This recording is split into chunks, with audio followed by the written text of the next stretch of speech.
ஓம் சாந்தி. எல்லாரும் நலமா இருக்கீங்களா? எல்லாருக்கும் இனிய புத்தாண்டு நல்வாழ்த்துக்கள். எல்லாரும் நல்ல எண்ணங்களோடும், நல்ல சிந்தனைகளோடும் இந்த புத்தாண்டை தொடங்குவோம். இன்னைக்கு நம்ம அ பஞ்ச கோஷங்கள பத்தி பார்க்க போறோம். அத அறிந்து என்ன பிரயோஜனம்? அது என்ன அதனால என்ன லாபம்ங்கிறதையும் பார்ப்போம். நம்ம கண்ணுக்கு தெரியிற உடல் வந்து ஒண்ணுதான். நம்ம ஸ்தூல உடல், பிசிக்கல் பாடி தான் நம்ம பார்க்குறோம். ஆத்மாவ சுத்தி இருக்கிற ஆடை தான் நம்ம உடல். அது தவிர இன்னும் 4 உடல் இருக்கு. அதுதான் பஞ்ச கோஷங்கள்னா, பஞ்ச உடல்கள், பஞ்ச லேயர்ஸ்ன்னு சொல்லலாம். 5 ஷீட்ஸ் அப்டின்னும் சொல்லலாம்.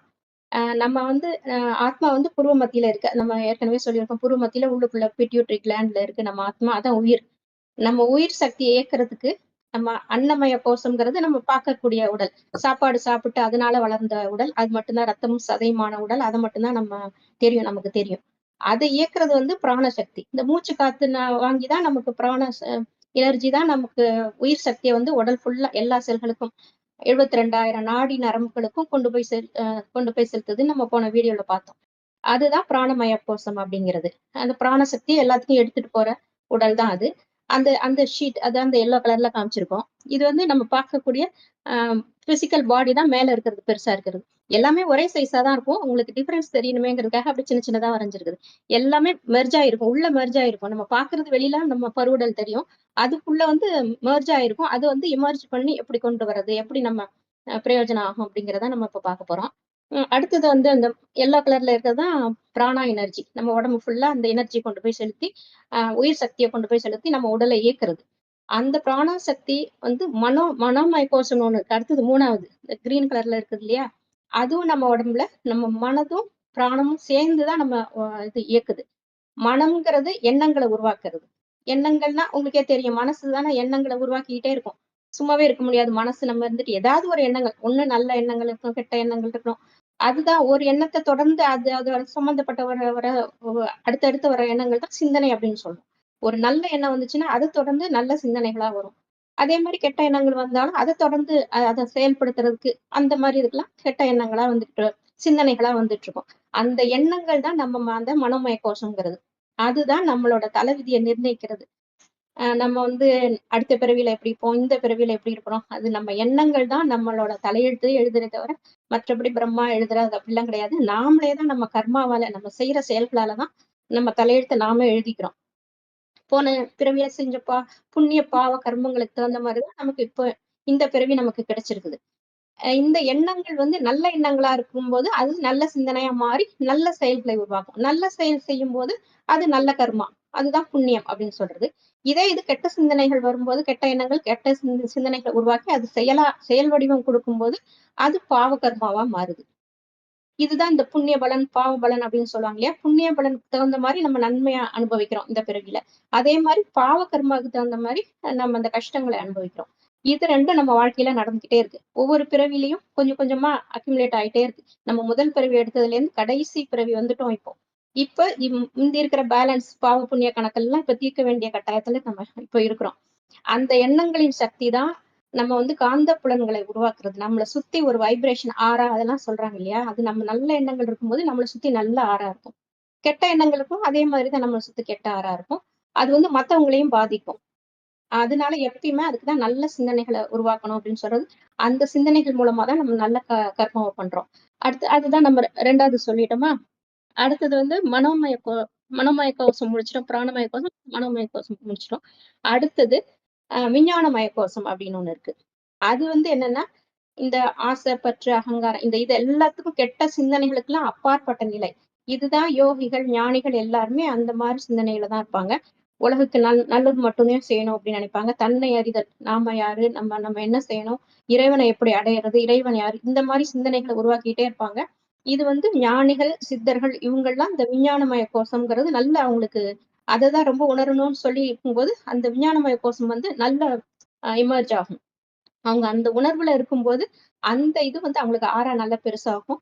அது வந்து சத்தத்தை கடந்த நிலை. விஞ்ஞானமய கோஷம் அப்படிங்கிறது. அது வந்து இப்ப இந்த வள்ளலார் மற்ற சித்தர்கள்லாம் எப்படி இதெல்லாம் கண்டுபிடிச்சாங்க? சிற்பரவெளி, தற்பரவெளி, அந்த மாரி மேல மேல போயிட்டே இருந்தாங்க இல்லையா? இத்தனை கோள்கள் இருக்கு. சூரியன், சந்திரன் எல்லாத்த பத்தி இது பண்ணது. அப்புறம் சாஸ்திரங்கள் எழுதுனது. அப்புறம் இந்த ஜாதகம் கணிச்சது, அந்த கட்டங்கள் இதெல்லாம் எப்படி உருவாக்குனாங்க? ஒரு டெலஸ்கோப்போ எந்த கருவியும் இல்லாத காலத்துல எப்படி கண்டுபிடிச்சாங்க? இத்தன கோள்கள் எங்க சஞ்சாரம் பண்ணுது? எப்படி நம்மள அஃபெக்ட் பண்ணுது? எல்லாத்தையும் கண்டுபிடிச்சது இப்படிதான். நம்ம இந்த விஞ்ஞானமய கோசம்ங்கிறது அது மேல போயிடும். நம்ம உடம்ப தாண்டி, நம்ம ஆசை, பற்று எல்லாத்தையும் தாண்டி உணர்வுகள் அற்ற நிலையில மேல போயிட்டு நல்ல எண்ணங்கள் மட்டுமே இருக்கும். அதுதான் சத்தத்தை கடந்த நிலைன்னு சொல்லிட்டு அதுக்கு வந்து பிராண சக்தி தேவையில்ல. பிராணா எனர்ஜியும் இருக்காது, நம்ம பருவுடலும் இருக்காது. இதையும் கடந்த நிலையில இருப்பாங்க ஞானிகள்லாம். அப்பதான் அவங்களால மேல போக போக முடியும், பயணிக்க முடியும். அந்த இன்ட்யூஷன் வர்றது, அப்புறம் விழிப்புணர்வு, ஆத்ம உணர்வு இதெல்லாம் சொல்றோம் இல்லையா? அந்த ஆத்ம விழிப்புணர்வு இதெல்லாம் கொண்டு குடுக்குறது அந்த விஞ்ஞானமய கோசம். அது வந்து சாதாரண மனுஷங்க அத யோசிக்க மாட்டாங்க. அந்த ஞானிகள்லாம் அதெல்லாம் யோசிப்பாங்க. அவங்களுக்கு தான் அந்த விஞ்ஞானமய கோசம்ங்கிறது எமர்ஜ் ஆகும். அப்பதான் அந்த ஒளி உடல் தெரிகிறது. வள்ளலார் அங்க தெரிஞ்சாரு, இங்க தெரிஞ்சாரு அப்படிலாம் சொல்றாங்க இல்லையா? அது வந்து அவரு வந்து ஒளி உடலா மாறுனாருன்னுலாம் சொல்லுவோம் இல்லையா? அவங்கலாம் இந்த மாரி விஞ்ஞானமய கோசத்த வந்து நல்லா பலப்படுத்திக்கிட்டாங்க. எல்லாமே அவங்க எண்ணங்கள வச்சுதான். அதுக்கப்புறம் நம்ம கடைசியா வர்றது ஆனந்தமய கோசம். அந்த விஞ்ஞானமய கோசமும், ஆனந்தமய கோசமும் தான் அந்த பரிஸ்தா நிலை அப்படின்னு சொல்றது. சூஷ்ம உடல் அப்படின்னு சொல்லுவோம் இல்லையா? அந்த இதெல்லாமே சூஷ்ம உடல் தான். இந்த 2 தான் முக்கியமானது. தேவதை, ஏஞ்சல் அப்படிலாம் சொல்லுவோம் இல்லையா? அதெல்லாம் இந்த பரிஸ்தா அதெல்லாம் சொல்றது இந்த விஞ்ஞானமய கோசமும், அடுத்தது இந்த ஆனந்தமய கோசமும் சேர்ந்தது. ஆனந்தமயம்னா பிளிஸ்ஃபுல் ஸ்டேஜ். ரொம்ப சந்தோஷமா இருக்கும். உள்ளுக்குள்ள இருந்து ஆனந்தம் பொங்கும்.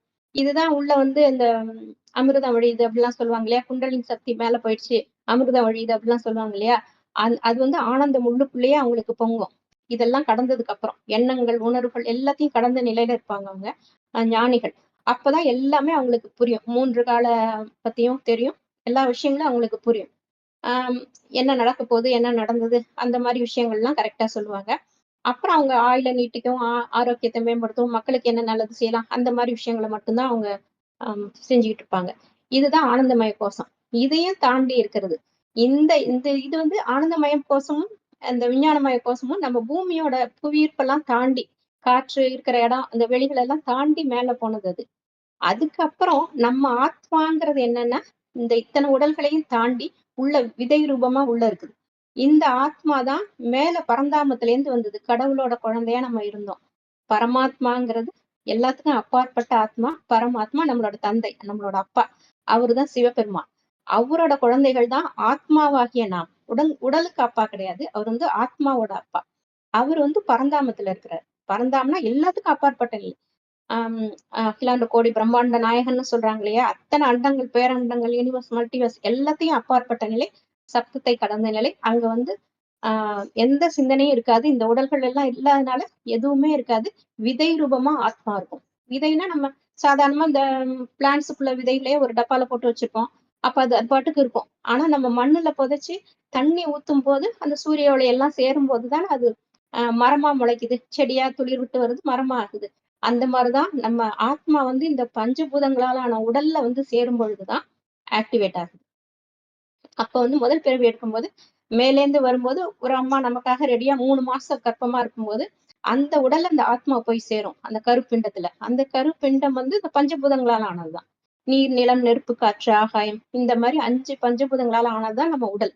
இந்த கண்ணுக்கு தெரியக்கூடிய ஸ்தூல உடல்.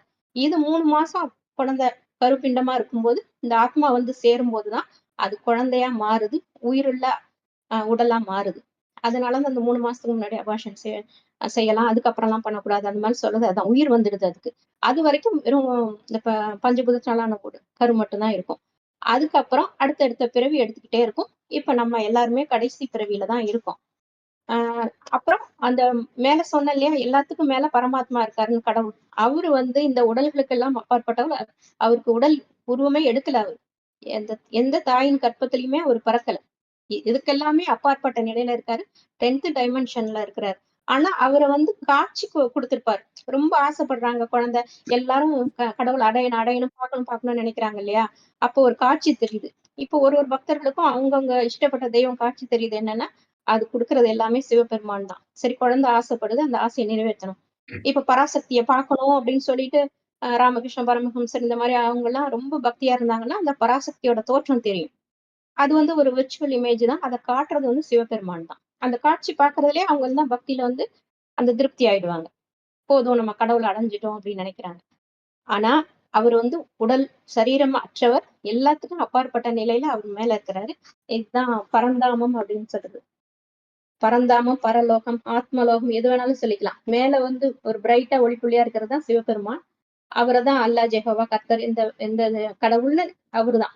வேற வேற பாஷையில வேற வேற இத பேர் சொல்லிக்கிறாங்க. வேற வேற மதத்துல வேற வேற பேர் சொல்லிக்கிறாங்க. ஆனா கடவுள் ஒருத்தர் தான். இங்க இருக்கிறது கீழ அங்கதான் நம்ம இருந்தோம். பரந்தாமம் தான் இது. இல்ல புள்ளி புள்ளியா இருக்கிறதா நம்ம சோல், நம்ம ஆத்மா. நாம அங்கிருந்து தான் வந்தோம். இப்படிதான் விதை ரூபமா ஒளிப்புள்ளியா நம்ம அங்க இருந்தோம். அங்கேருந்து பூமிக்கு வந்துதான் இந்த பஞ்சபூதங்களாலான உடல்ல இருந்து சேர்ந்து நம்ம மனுஷங்களா பிறவி எடுத்திருக்கோம். இதுக்கெல்லாம் அப்பாதான் இந்த சிவபெருமான். அவர் வந்து ஜோதி ரூபமா அத கொஞ்சம் பெருசா காட்டியிருக்கேன். ஜோதி ரூபமா இப்படிதான் இருக்கிறார். இதனாலதான் இந்த சிவலிங்கத்துல மேல இப்படி ஒரு ஷேப் இருக்கு இல்லையா? அது வந்து பெருசா காட்டியிருக்காங்க. எப்படி இப்படி ஒளி இருந்தா எப்படி நம்ம சாமி கும்பிட முடியும்? வழிபாட்டுக்காக அது வந்து பெருசா லிங்க ஷேப் விதை ரூபம் தான் இருக்கும். நீங்க பார்த்திருப்பீங்க. அதோட ஞாபகமார்த்தம் தான் இந்த உத்திராட்ச கொட்டை. இந்த விதைங்கிறதுனால தான் இந்த உத்திராட்ச கொட்டை அணியிறது இதெல்லாமே.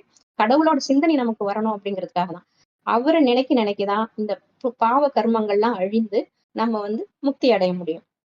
எல்லா பாவ கர்மமும் இன்னைக்கு தீருதோ, அன்னைக்குதான் கர்மாதித்ய நிலைன்னு ஒரு நிலைக்கு வருவோம்.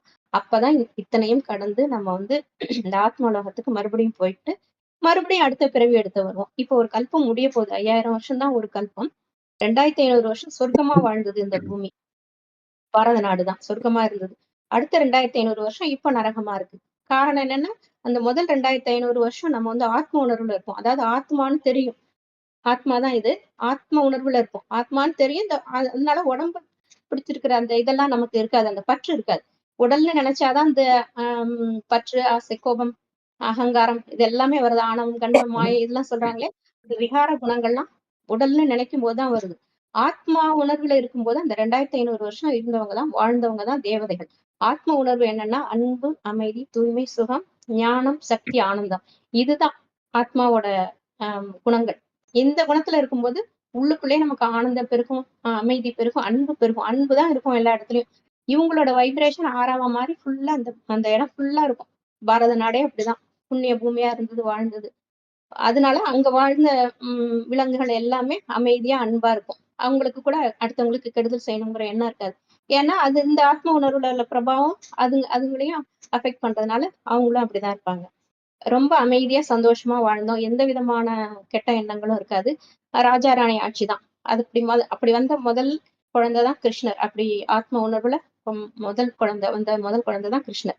அவர் வந்து இந்த மாதிரி செக்ஸ் மூலமா பிறந்திருக்க மாட்டாரு. ஆத்மா பலப்படும் போது நமக்கு ஒரு குழந்தை வேணும் அப்படின்னு நினைக்கும் போதே மனைவி கருவுற்றுவாங்க. அந்த அளவுக்கு ஆத்ம பலம் இருக்கும்.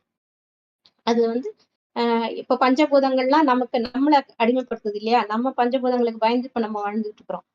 ஏன்னா நம்ம உடல் உணர்வுக்கு வந்துட்டோம். அதுக்கு கீழ வந்துட்டோம். அதுக்கு முன்னாடிலாம் அப்படி கிடையாது. முதல் பிறவில எல்லாம் நம்ம வந்து தேவதைகளா வாழ்ந்துட்டு இருக்கும்போது, ஆத்ம உணர்வுல இருந்ததுனால பஞ்சபூதங்கள் நமக்கு அடிமையா இருக்கும்.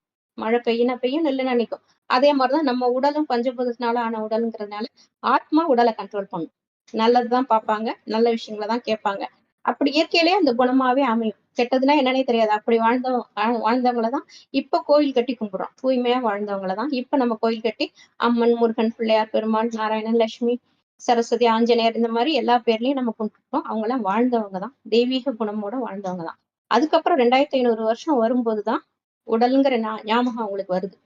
கொஞ்சம் கொஞ்சமா அவங்க குணங்கள் குறைஞ்சு குறைஞ்சு இப்போ ஒரு வீடு கட்டினா கொஞ்சம் வருஷம் ஆனா பழசாகும் இல்லையா? அதே மாதிரி அந்த ஆத்ம உணர்வு மங்கி போய் உடல் உணர்வு வரும்போதுதான் அடுத்தது இந்த மாதிரி செக்ஸ் மூலமா குழந்தை பிறக்கிற இது வந்துருச்சு. உடம்புன்னு நினைச்சதுனாலதான் ஆசை, கோபம், பற்று, அகங்காரம் எல்லாம் வந்துருச்சு. எல்லா மாயைகளும் நம்ம அடிமையாயிட்டோம் நம்ம. காமம், கோபம், பற்று, பேராசை, அகங்காரம் எல்லாம் வந்துச்சு. நம்ம உடம்புன்னு நினைக்கும் போது அந்த சுயநலம், அடுத்தவங்களுக்கு எடுத்தாவது நம்ம வாழணும் அப்படிங்கிற எண்ணம்லாம் இப்ப வர வர வர மோசமாயிடுச்சு. இது 5000 வருஷம் முடியிற நேரத்துலதான் கடவுள் சிவபெருமான் வந்து ஒருத்தர் உடம்புல இறங்கி இந்த உண்மையை சொல்றாரு, இந்த ஞானத்தை சொல்றாரு. இப்ப கடைசி பிறவில இருக்கீங்க. இப்பயாவது தன் ஆத்மான்னு உணர்ந்து பரமாத்மாவை நினைக்க நினைக்க பரந்தாமத்துல ஜோதி ரூபமா அப்பா இருக்கிறேன்.